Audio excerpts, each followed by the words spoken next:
प्रधानमंत्री नरेंद्र मोदी ने व्यवहार में ऐसा कुछ नहीं किया है जिससे कहा जा सके कि वे मणिपुर के लोगों को लेकर मानव केंद्रित दृष्टिकोण रखते हैं। बस बड़ी बड़ी बातें या तो चुनावी लाभ तक ही इनके लिए सीमित होती है या फिर दुनिया को दिखाने के लिए कि देखो मैं सैद्धांतिक तौर से कितनी बड़ी बड़ी बातें कर सकता हूं, खुलकर कहूं तो कितनी बड़ी बड़ी बातें कितनी दूर दूर तक फेंक सकता हूं। मणिपुर की समस्या सिर्फ मणिपुर की समस्या नहीं है, यह पूरे देश की समस्या है।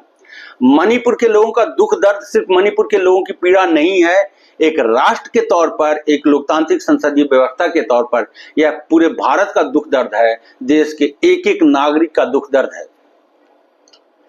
सरकारी और राजनीतिक तंत्र में सत्ता पर कोई दल विराजमान हो, कोई नेता विराजमान हो,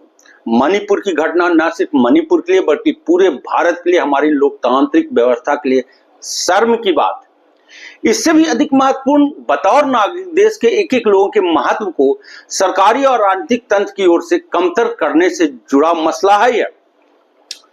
चंद सेकंड, चंद मिनट, चंद दिनों, चंद महीनों के लिए आप भले ही मानकर चुप रह सकते हैं कि मेरा क्या, ये तो मणिपुर का मसला है, मणिपुर के लोगों का दुख दर्द है, मणिपुर के लोगों की समस्या है, मणिपुर के लोगों की पीड़ा है। ये मत भूलना कि ये देश की समस्या है, हमारी आपकी समस्या है, हमारा आपका दुख दर्द है। बस समय का फेर है। राजनीतिक तंत्र अपने मन मुताबिक ऐसे ही सिर्फ अपने राजनीतिक फायदे के लिए काम करते रहा तो कब मणिपुर की जगह किसी और राज्य का नंबर आ सकता है, ये कोई नहीं जान सकता है।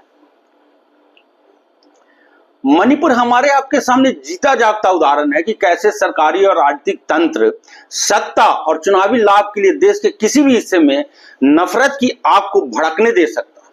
या भड़का सकता है, या फिर नफरत की आग भड़कने की आशंका की जानकारी होने पर भी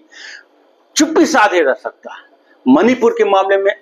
ऐसे पहलू हैं, कई पहलू हैं जिनसे हम सबको इस तरह के तथ्यों को बल मिलता है कि राजनीतिक तंत्र अपने चुनावी लाभ, अपनी राजनीतिक बढ़त के लिए किसी राज्य के मामले में किस तरह से